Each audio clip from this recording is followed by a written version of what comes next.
Hello, online crew. Hope you're having an awesome day, whatever part of the day it is in your world. For me, it is Saturday morning in my neck of the woods and it is pouring with rain. Very cold today, but I hope it's nice and warm where you are.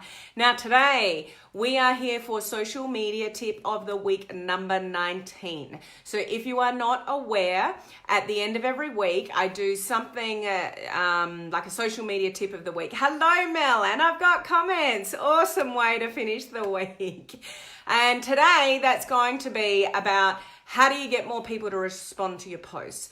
So I'm not giving you one tip today, I'm giving you 7 quick tips. So this will be really helpful for those of you that are just thinking about how can I get more engagement or how can I get more people to respond to my posts. So I'm going to run through a quick, 7 things. Some of them you might be well aware of, some of them you might not be so well aware of. Hello, Michael, how are you? Good to see you on.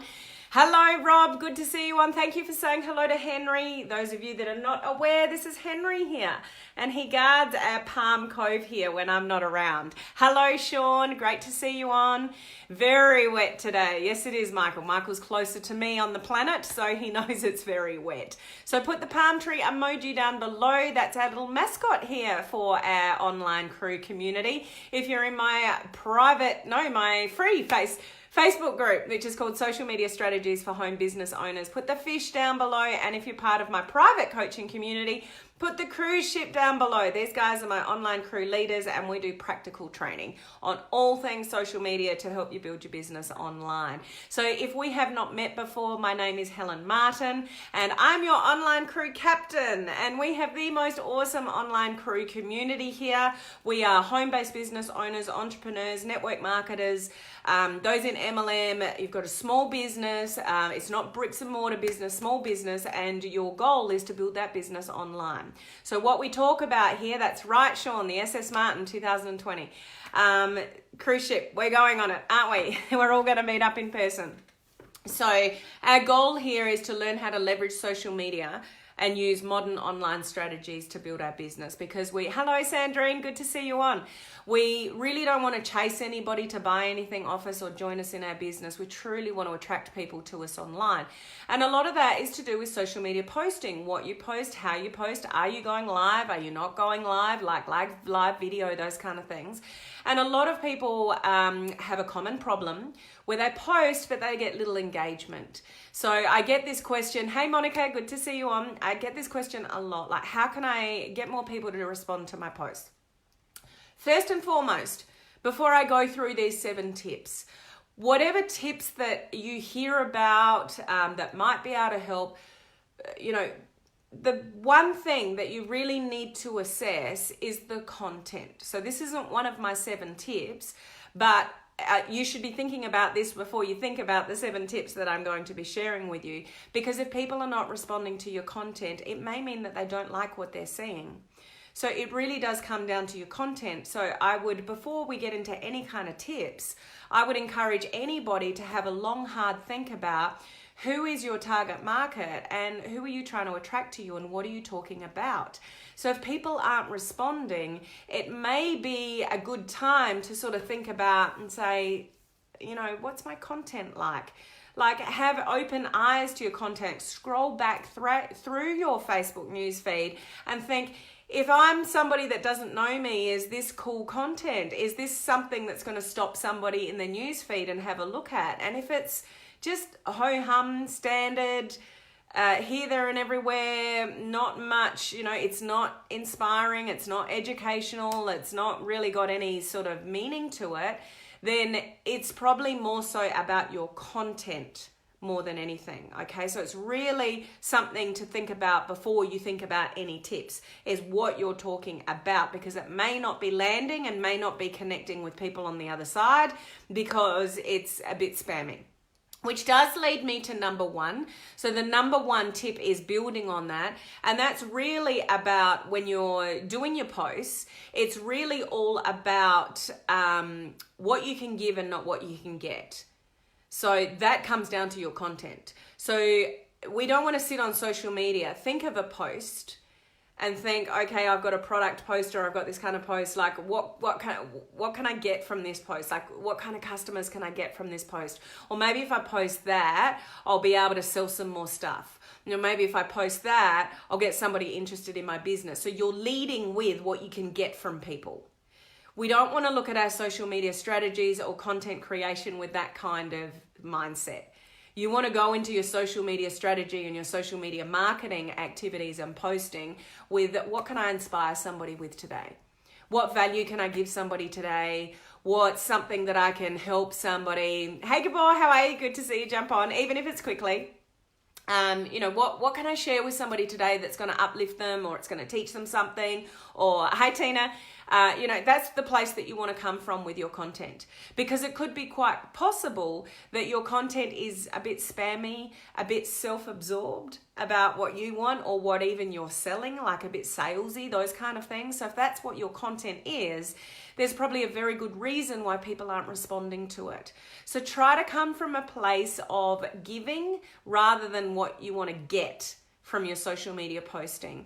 Particularly in this industry, in network marketing, people are posting to get something. They want a sale. They want people to buy their product. And that obviously you want to build your business. That's completely understandable. Hi, Olive.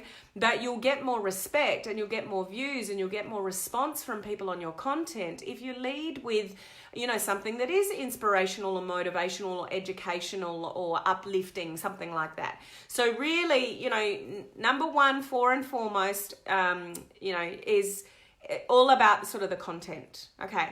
Number two, with your posting, whether that is live video or whether that is through something you're writing or a picture that you're posting, this may seem straightforward. Hey, Shirley, great that you're here. Hey, Emma, good to see you on. You don't want to be boring. Now you think, well, that's logical. But those of you that are doing Facebook Lives or those of you that are posting, have a look back and see if there's any kind of flair, any kind of difference, any kind of excitement. On your live videos, are you even smiling? We've just completed our 14-day video challenge and it's absolutely awesome. And I'm so proud of everybody that finished. We're just wrapping up the points and I'm checking everything to work out, who our top 15 and winner are, which is so exciting. But some of the videos in that video challenge, people would not smile once. So have a look at that from a viewer's point of view. If you're looking at someone's content and it's quite boring, are you going to be drawn to respond to it? So something we need to think about with our social media posting and doing live videos is putting a smile on people's faces. Getting people intrigued, getting people curious, or making people smile or laugh, or educating them with something. Give people a reason to look at your content and be drawn to your content. So, you might think, well, yeah, it's obvious, don't be boring, but you'd be surprised. Some people just go through the motions. They're just like, oh yeah, I need to post a couple of times a day and I need to do live a couple of times a week. And so you are going through the motions because it's what you've been told to do, or it's what you need to do on social media. But there's really not much thought into how is the other person going to perceive this? What can I do to put a smile on somebody else's face today? What can I do that's slightly entertaining? Or when I'm doing my live video, watch your live video back. Have you even smiled? People are not drawn to people that are boring. I'm sorry, they're just not. So if that's not your personality, it's like all the tips that I gave people in the video challenge. If you're doing live video and you're a bit boring, jump up and down before your live video. Or stand up and don't sit down if you don't have a lot of energy on live video. Then, get some energy before you do your live so you're not boring. So I know that seems really basic, but, you just want to bring some kind of difference rather than just what everyone else is doing. Work out a way to stand out from the crowd a little bit, okay? Hey, Karen, number 3, play on what's hot right now. So it could be a latest movie. It could be a new toy. It could be the latest craze. It could be the latest dance or the latest movement or whatever. Play on what's hot right now and incorporate that into maybe a post, maybe a Facebook Live. Like, people are intrigued with things that are happening right now. Even on a business page, you could do this just to create a bit of attention. Hey, Judy and Bob, good to see you on. So just have a think about that. Like, what's hot right now that's going to grab people's attention, and bring that into a post that you write, or bring that into a live video, and people are more likely to respond. I mean, those of you in the US, I know there's a lot of political stuff going on, and we don't want to get political, on social media, but you could mention something or draw something in from that to grab people's attention, because it's what's hot right now. Okay, so just think about that for what it is. Things that you're seeing on TV or movies, or, even the latest toy, make fun of it and incorporate into your social media. And it might get people more likely to respond because it's a hot topic at the moment. So something to think about. That's how to get some attention. Yes, Rob?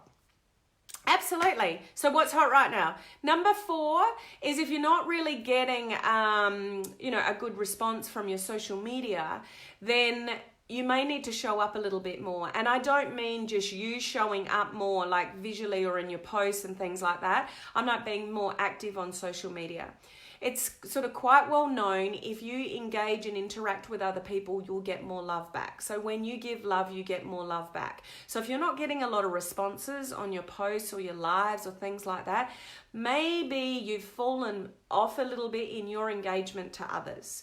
So you'll get more of a response back on your content when you're quite active on other people's content. So just take a note of that. Like, there's a lot of people that sit on social media, and it's very much a one-way street. So they give a lot of value. They might go live a lot. They might put a lot of posts out, but they're not quite active on social media themselves with other people. I have to remind myself of this, because I give a lot on social media. I do lives here, then especially if I'm doing a boot camp in my coaching community, I go live over there. And then like the video challenge, I'm going over live there. Then I'm answering everyone's messages. And so I'm giving in a way and responding to people, but I forget to look at my news feed and just respond with, people, in what they're doing. So it's quite, focused on what I'm doing, but I'm not really active on outside people, like meeting new people and connecting with people on my Facebook profile that are friends and family, because I'm so busy doing my own stuff. And you know what happens? And I've warned you guys of this before, you may or may not remember it, is like if I'm not active in my general normal Facebook profile, that includes family. So then the way the algorithm works, if we're not responding with each other, our content drops off. And I've got myself into trouble before because family have posted stuff, like my sisters have posted stuff, and I haven't seen it in my newsfeed because 1, I'm not looking, and 2, the algorithm has slowed down between the two of us because we're not connecting. And then, they think I've seen something and I've not responded, and it's like, no, I didn't even see it, because of the way the algorithm works. So if you want people to respond, if there's somebody in particular you want to respond, go and respond on their stuff and interact with them first. So when I say it's showing up, it's not just showing up and giving more value and posting more. It's showing up in general and interacting and engaging with other people. Hey Jacobson, how are you? Great to see you on live. So that was I've just got some notes down here. That was number 4, show up more. If you want people to respond more on your posts, you've got to respond more on other people's stuff. So it really is a two-way street. Hey Patricia, yeah, enjoying the rain, absolutely. Number 5 is using visuals and emojis. Now what I want to share with you here is that doesn't necessarily, have an impact directly on the algorithm or anything like that. But people are visual, and people are actually drawn to a picture before they're drawn to words. And people are actually drawn to emojis that inflict an emotion without you having to say any words. So if you've got an angry emoji, it's going to stand out. If you've got like a cross, a red cross, people are going to be drawn to it. if you've got a whole lot of celebration emojis, people are going to be drawn to it. So if you want people to respond more to your content, then make it stand out more. You can do that even with a description of a Facebook Live. You can do that in your posts. Now, here's something else that's important with like emojis. And like you might have something meaningful to say, but put an image with your post, because the image will be what sits out first. Because you know, when you, yes, that's right, Sean, emojis do stand out before the words.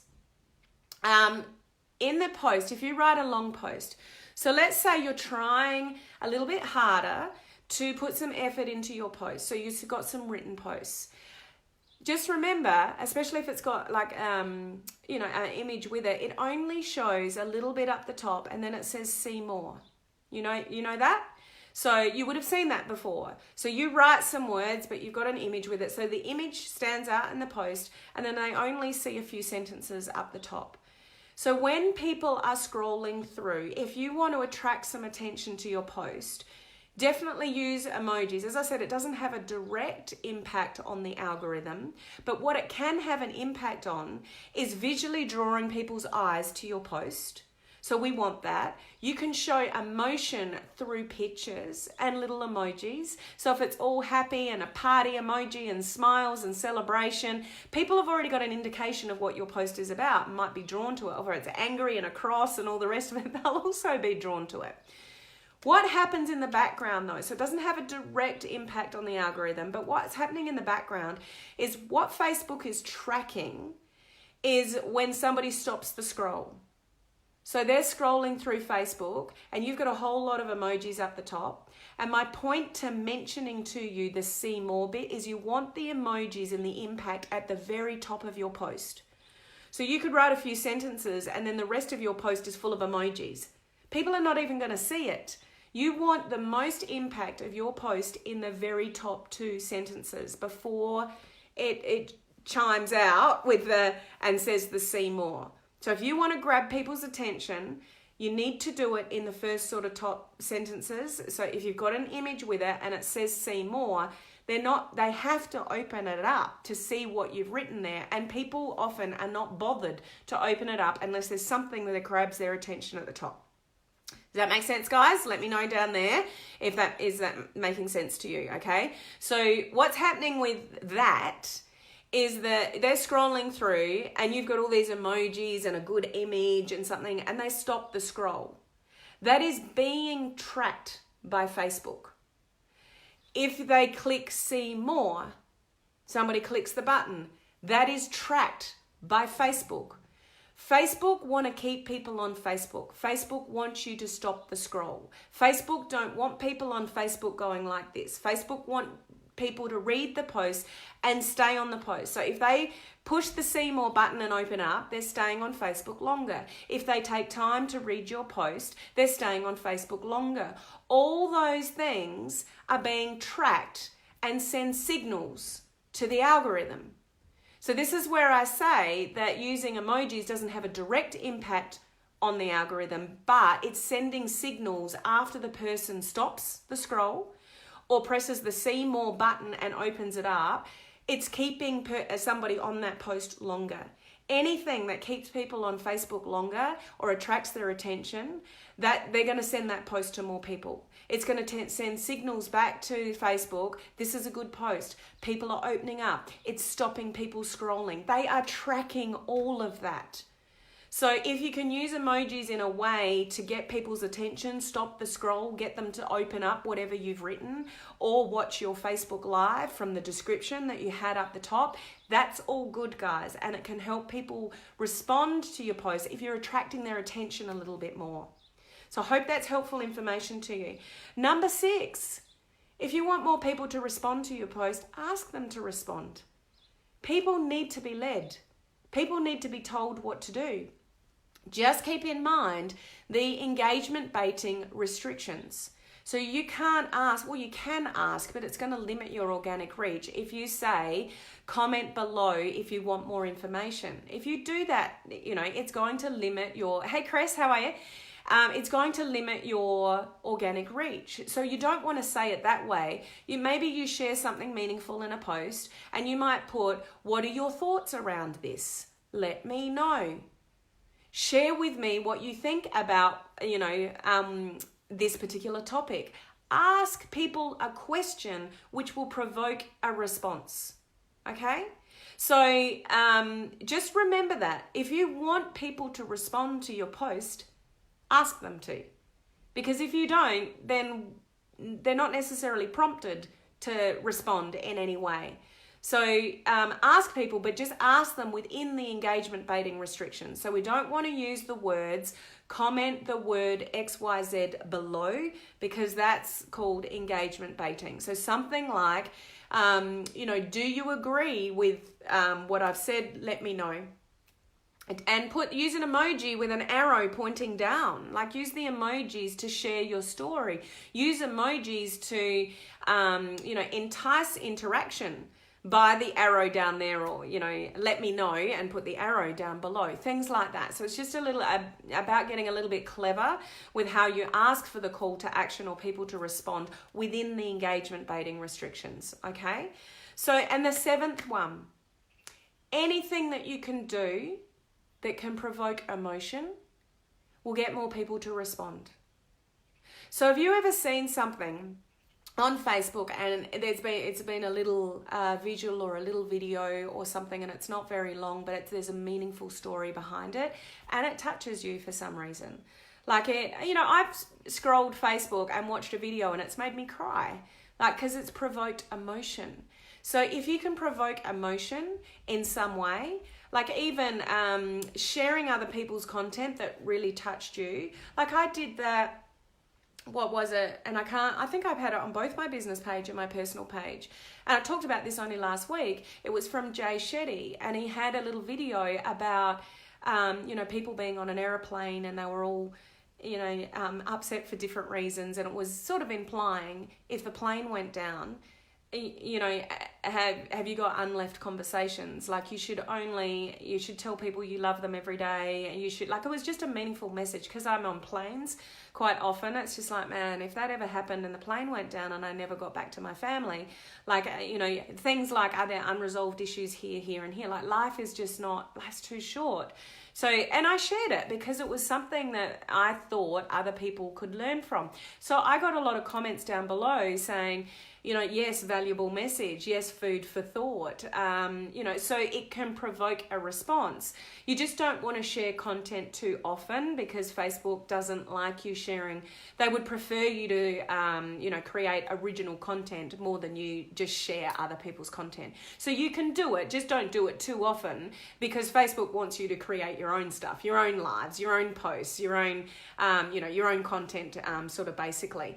But people take actions when an emotion is provoked, whether they're really happy and excited for you, maybe something's gone on, you shared a post or a live, oh, this is so exciting, and people respond and share that with you.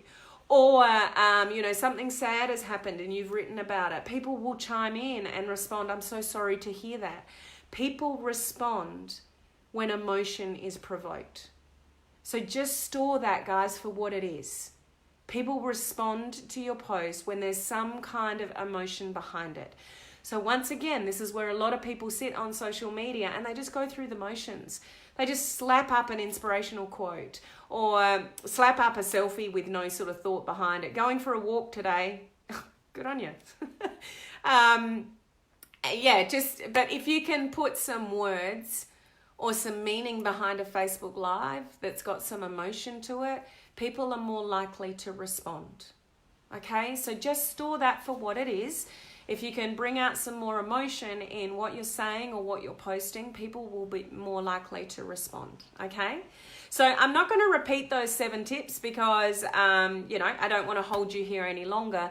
But I hope that amongst those 7 tips, there was at least 1 or 2 of those that maybe you didn't know as much about them, before that you do now. Okay, so I really hope you got something out of those 7 tips. Okay, because they're all good food for thought for you to assess with what's happening on social media. Now, what's happening next week is going to be very interesting. We're going on the road tomorrow morning, and we're traveling right into the heart of Australia. So for those of you that don't know where I am, I'm in the middle, in the bottom. It's South Australia where I am, and I'm on the coast. So I live in a beautiful coastal town. It's pouring with rain at the moment. Regis, I felt in my post emotions make great sense. Yeah, thanks for your comment there. So I live at the bottom of Australia, right at the bottom in a coastal town. So Australia is a huge country, and I'm right down the bottom in the middle. We're going straight up the middle to, we're going to see Ayers Rock. Now, some of you might not know. Am I back? I think the weather might be playing with my connection. Hopefully I'm back. If someone can let me know. Right smack bang in the middle of Australia is something called Ayers Rock. It's also known as Uluru. And it's very iconic in Australia. And I've never been there.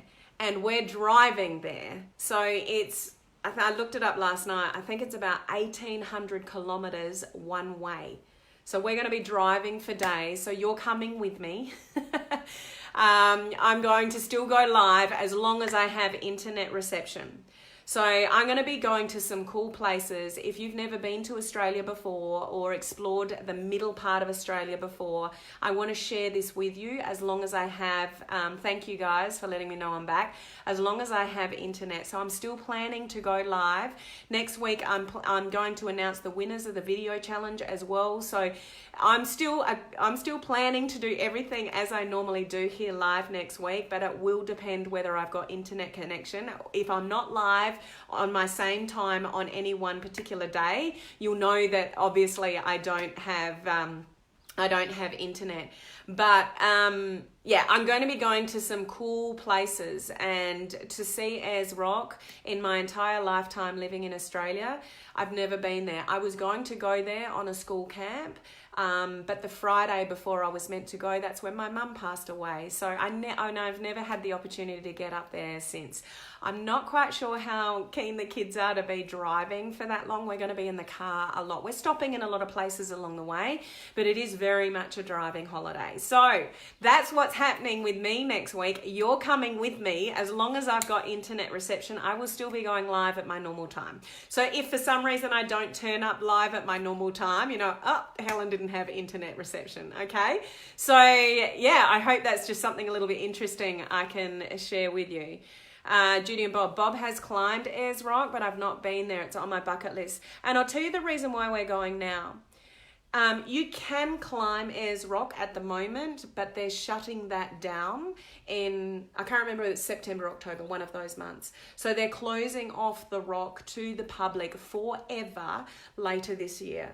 So there's a lot of people like us that are traveling up there to try and climb the rock before they actually, yes, we are, Judy and Bob, we're going to go to Kings Canyon and the Olgas as well. So we're doing a big driving trip and seeing that as well.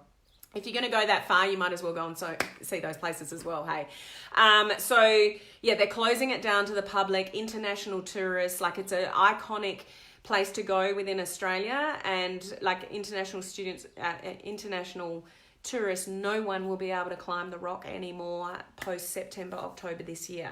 So we're going to try and climb it if we're allowed to. I believe they're trying to stop people climbing it already. For various reasons, so we'll see how we go. I will let you know. I will keep you in the loop as we go through next week. We are away for 9 days, so you're coming with me for that time. So stay tuned with me next week to see where I am, what I'm up to, what I can show you. It's going to be pretty cool. So for those of you that have hit the weekend already, thank you, Jacobson, for your comment. I hope you have the most awesome weekend, and the next time I come live, it will be on the road somewhere. I'm not quite sure where we'll be then, but I'm also going to announce the winners. So I will find internet connection to bring to you the winners of the and the top 15 of the video challenge that we've just finished, okay? So stay tuned to that as well. Why are they closing it, Olive? Just to preserve it. So they don't want humans traipsing on it anymore. Like, it's just a very iconic thing that they just want to preserve. So that's the reason for it. Thank you, Lee. How are you, Lee? Have a great trip. Our boys love road trips when they were kids. Well, they're a bit spoiled because they've got DVDs. Both of them have got DVDs in their headrests behind them. So they'll be okay. We just got to make sure they're turned off and they actually look out the window and experience where we are and what we're up to. So I'll catch you guys next week. Have an awesome weekend. Bye, guys.